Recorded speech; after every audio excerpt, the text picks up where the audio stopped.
Hi guys, this is EST1 for our project presentation. I am Sarah. I am Charlotte. I'm Patricia. I'm Lindsay. I'm Brianna. The primary purpose of this study was to replicate the study that was conducted by Jones et al. In 2019, which was reducing adolescent cell phone usage using an interdependent group contingency.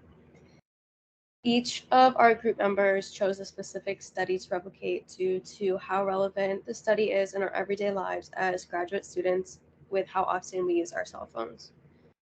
Our group of 5 graduate students replicated the study using an ABAB reversal design to determine the effectiveness of a group contingency on our own cell phone use during our study time throughout the week. Now we'll go on to our literature review. Cell phone use can be seen through various demographics, cultures, and people. They are the most common accessories for people of all ages and are often used at times that may not be the most appropriate, especially when explicitly against written rules.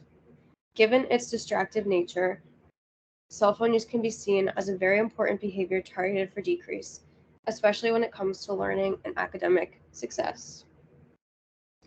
As described in The Effects of Cell Phone Use and Emotion Regulation Style on College Students' Learning, written by Lee et al. In 2017, cell phone use can lead to a decrease in learning. In the study, a group of college students was divided into groups. The participants were given tests to see the results of those that did not have their cell phones during the test. The results were that the participants that did not have their phones did better on the test and were less distracted than the groups that had their cell phones. The second study that was conducted by Sunday et al. In 2021, called The Effects of Smartphone Addiction on Learning, a meta-analysis, examined phone use amongst college students and how smartphone addiction can affect academic performance. This article went on to gather 44 studies that involved roughly 147,943 college students from 16 different countries, which illustrated that the average GPA in grades of 135,019 students was lowered due to excess phone use. To promote better grades and lower cell phone usage, they discussed a reward system so that students who have lower phone usage receive a reward at the end of the semester if their academic performance either improved or stayed at a quality level. And next, Patricia will be discussing the second half of the literature review.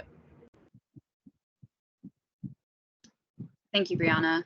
So to continue, Lep et al. Conducted a study that further expanded on previous research regarding the effects of cell phone usage and looked at the impact it had on learning by evaluating college students' grade point averages.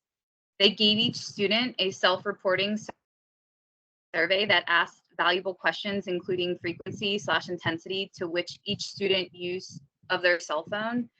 Research found that with additional variables such as class/grade, success within high school, and the ability to self-regulate it, increased an individual's frequency of cell phone usage and lowered their overall GPA. Similarly, Borgenson and Archer studied the effect of cell phone usage had on 218 college students' test scores across 2 semesters. Participants conducted a brief questionnaire at the end of each class and self-reported the number of times they used their cell phone for social networking, to access the internet for information, for organization, and or to play games. They found that in-class scores were negatively associated with an individual's GPA and test scores. The results showed that students averaged 74.49% out of 100 on in-test class scores, with a mean of each class ranging from 67.85 to 78.06. And the average GPA sample was 2.84. These findings of their research further expands and supports findings from previous studies on the impact of cell phone usage amongst college students. Likewise, Marique et al. Conducted a descriptive study where they surveyed 135 high school students from 4 public high schools across the United States. In this study, the students were given questions regarding their restrictions of their phone use during homework, as well as their tendency to mind wander when doing homework, along with other questions that asked them to rate their personal intentions to minimize their phone use when doing homework. Results of the survey conducted that one of the highest motivating factors for using cell phones during homework time was to look up information specific to homework content, as well as due to boredom. Other results indicated that 63.7% of students personally wanted to focus more during homework, and less than half of students say they tried to avoid using their phones at 47.4%. One final result of this study found that 2/3 of the students identified cell phones as detrimental to teens' ability to concentrate. Finally, group contingencies are interventions that have been shown effective in reducing maladaptive behaviors and increasing desirable behaviors, such as on task for students. Group contingencies are easier to implement for instructors within a classroom setting as they require less resources, including time. Stage and Horowitz found that group contingencies were the most successful in reducing undesirable behaviors among school children. And another type of group contingency is interdependent group contingency. Murphy et al. Found that interdependent group contingencies required all members to meet a specific goal for everyone to receive a reward and have numerous advantages, including group cooperation. Results showed that intergroup contingencies had a positive impact on the child's behavior, meaning that disruptive behavior was decreased with the use of interdependent group contingencies. The current replication study utilized the same ABA and interdependent group contingency to evaluate the effectiveness of particular intervention on cell phone use for college students. Next, Charlotte will be discussing our target behavior. Thank you, Patricia. So the target behavior that we replicated from the article Jones et al. 2019, I'm going to go ahead and read the definition. Cell phone usage included any students A, touching, swiping the screen to activate, B, looking at or continue to manipulate the screen, or C, using two hands to manipulate the phone, texting. Jones et al. 2019. In addition to the target behavior, if any students removed their phones and activated the clock feature, pushed the power button, and did not meet any of the criteria stated above, the action was not considered cell phone use. So for an example, for our graduate students, any example of cell phone usage by picking up the phone, opening it, swiping, that was considered the target behavior. A non-example of cell phone usage is any instance of the graduate student, which is us, reaching over and picking up their phone to check the clock feature, meaning by touching to see how long our session had, to see how many seconds and minutes we had before our duration of our session was over. That was considered non-example of cell phone usage.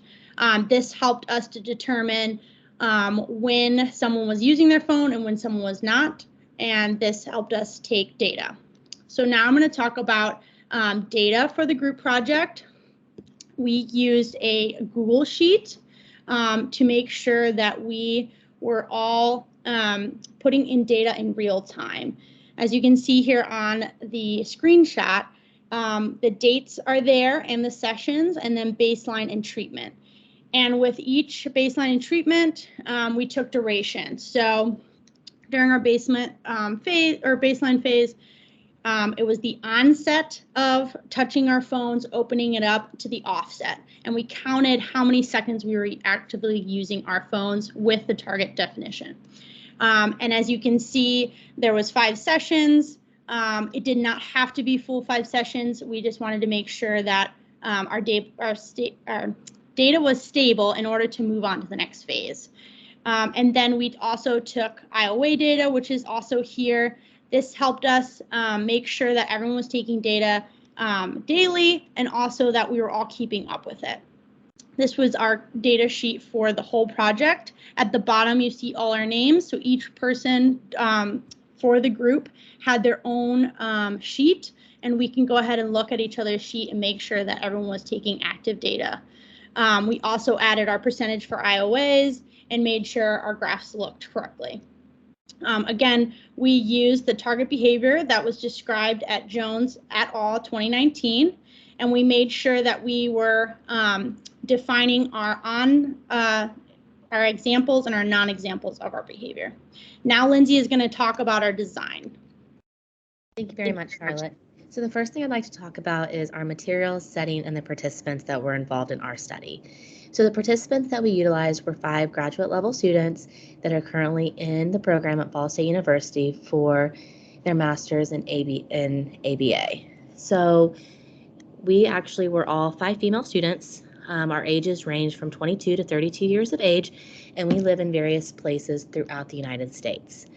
All of the people that were involved in this study were motivated to decrease their level of phone usage during their study sessions. Everyone believed that this would improve their overall academic success, and that was the criteria in order for them to participate in this study.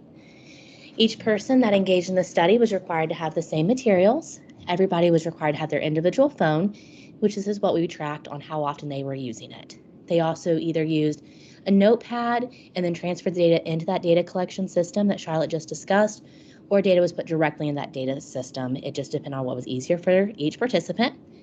We also had a contingency contract, which was signed by all of us in the very beginning, which stated that we understood what the study was going to partake and that we knew that it would be intensive and that we would take data accurately. We also discussed what we were going to be working for. So what was going to be the reinforcement. We did earn what was given to us based upon this group contingency. We also developed a treatment fidelity checklist that we had to utilize during our treatment phase to ensure that the treatment was being implemented accurately. Each person was also required to have a timer. This was our way to accurately track the duration of the behavior of cell phone usage. Each person also had their individual computers. These were utilized because the actual tasks that we were doing during study sessions, a lot of it actually did require us to use our computers. And we also utilized our computers for Teams video chats, as this is our way to collect our IOA data. The settings for us, it all did vary because we, like I stated previously, we all do live in different locations within the United States. So we actually did all of our data collection within our own homes, in our own desks. And then, like I stated before, the IOA was collected during our virtual sessions. So the actual design for our study is we did implement it as closely to the original study as we possibly could. So we followed the original study, had an AB design, which is exactly what we followed. Our goal was to determine the effectiveness that a group contingency had on cell phone usage. So we actually utilized a 30-minute study session, and we did these sessions 7 days a week. We needed to make sure prior to these sessions beginning that we had all those necessary materials that I listed above. We were all responsible for tracking our own data and then making sure that we were communicating that to our fellow participants. We also had a timer that would not only be utilized for tracking our duration of the cell phone usage, we also had a timer signaling when our session started and ended, so we knew that we were actually participating for 30 minutes. During the baseline sessions, if we utilized our cell phones, this was not addressed, we did not mention it, nothing happened. During the second baseline session, though, we were all notified that that group contingency was put on hold and that we'd be notified when it was put back into place. During the intervention sessions, the timer that actually signaled that our session was beginning for the 30 minutes actually told us our group contingency and what it was. And that was that if no one used their cell phone, we'd earn a reward. And those rewards were individualized. So for some of us, we decided that we would pick a television show that we would earn, while other people picked a food as reinforcer, things like that. The timer also stated on this notification that if anyone used their cell phone during that time, we would not earn that. This timer would then go off at 30 minutes to tell us the study session was over and we were able to submit our data. During the intervention session, we also would send a message to our group members saying, hey, this is what I did, so I did or did not use my cell phone. So we also had a real-time notification on if we were going to earn that reinforcement. If there was a day that we all had 0, we would have congratulated and reminded each other that we earned the reward. However, if we all did not use our cell phone, we would tell each other that we would have to try it again. So that was exactly how our procedures were. We'll talk about how we had to make some modifications to the study later on in the limitation section. Sarah is now going to talk about IOA data collection. Thank you very much, Lindsay. All right, so I'm going to be speaking about our IOA section, as Lindsay mentioned. So for our IOA method, we use total duration, as this was determined to be the most accurate IOA method for our data collection. Our IOA sessions were collected for 20% of our sessions during our replication study. So we each had about 27 sessions. They ranged from 25 to 27, just due to different circumstances for each of us. So we did 20% of that, which was about 5 IOA sessions per each group member. Originally, we did have a 6th session, but after speaking to the professor, Dr. O'Leary, about how we were collecting our IOA data collection, it was determined that we were doing that improperly, and so we had to restart. So therefore, we only had 5. During each IOA data collection period, one participant would then observe another participant for 30 minutes, and then we would switch and collect data on another person. And we would use that to see the total duration of phone usage during the study session. The group members discussed instances of behavior prior to collecting total duration IOA, so that we could determine that we were each understanding what the behavior looked like and what the behavior was and what was not. At the end of the 30-minute session, both observers would compare the data that they obtained and then use a formula to calculate the IOA percentage. The lowest duration of phone usage was then divided by the highest duration of phone usage and multiplied by 100 to obtain the total IOA percentage for that day. The results for the IOA data for group members ranged from 79% to 100% during the replication study. The range and mean for each IOA session can be seen in this table right here. Table 1, average and ranges for IOA results across participants and settings.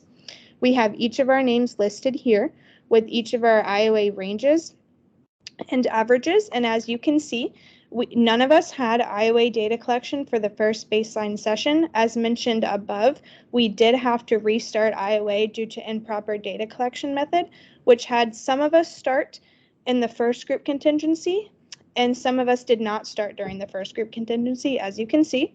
By the second baseline, all of us had started IOA, and we were consistent with it for a total of 5 sessions. Thank you very much. And now Patricia will talk about treatment fidelity. Thank you, Sarah. So for treatment fidelity, we had calculated it for 30% of all intervention sessions using a checklist based on the procedural protocols. The 4-item checklist included two columns, one to identify intervention steps and a second to indicate a yes or a no, whether each step was followed correctly. Intervention steps included the use of a data collection sheet, the use of a timer, the review of a contingency contract, and allowing or not allowing the use of a cell phone or engaging in the preferred reward for each individual. And this was based upon meeting criteria. At the end of each session, participants reflected on the session and filled out the checklist. Treatment fidelity was calculated by dividing the number of correctly performed steps by the total number of steps and multiplying by 100. Treatment fidelity was assessed 30% of sessions during the intervention conditions, which reflected 100% fidelity across all individuals. Next, Brianna will be discussing the results and conclusions of our replication study. Thank you, Patricia. As you can see from the graphs and table 2, which is all participants with the averages and ranges for both baseline and group contingency phases, we are able to see that Charlotte had an initial baseline average of 75 seconds, with her final treatment phase of group contingency average being 14 seconds. We can also see that Lindsay's average for initial baseline was 76.8 seconds, with her final treatment phase of group contingency averaging 219.67 seconds. However, based upon her own limitations, there were specific days of the week where her duration time was higher, which will be discussed later in the limitation section. As we could see from Sarah's data, her data for the average for initial baseline was 52.2 seconds, with her final average in group contingency phase being 73.25 seconds. However, as she explained, in her 26th session, she had an outlier for this phase, bringing her average duration up. Brianna's average for initial baseline was 48 seconds, with it decreasing to 18.4 in her final group contingency phase. And you could also see that Patricia's average for initial baseline was at 297.66 seconds, with a final duration time in group contingency being 13.8 seconds. Which brings us into the conclusion. So to conclude, the results obtained during the replication study were seen to be similar to those within the original study. As Sarah stated earlier, we each had between 25 to 27 sessions, so there were instances where data was different for each participant due to personal limitations. But they were similar to those within the original study, which illustrates that the interdependent group contingencies can be effective in decreasing cell phone use among college students as well.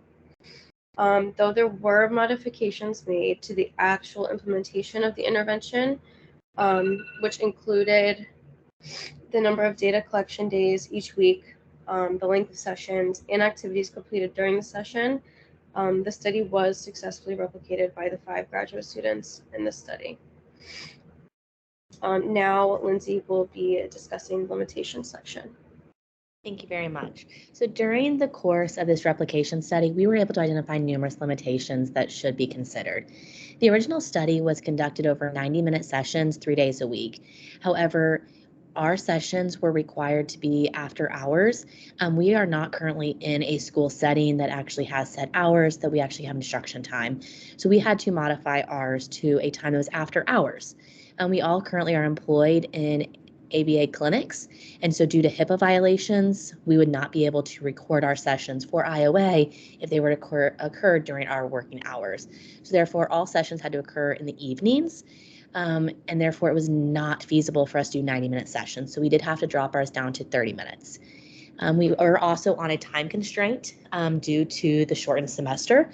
So we were not necessarily able to gather enough information for all data conditions because we needed to ensure that our data was stable before moving conditions.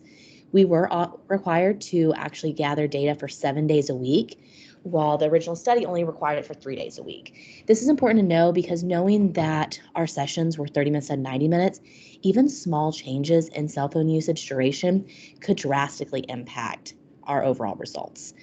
It was also important to know about the Hawthorne effect. That was one of the different things that we had discussed that we all knew we were being observed. We also knew what the research question was and what the study actually had said and that we were trying to replicate.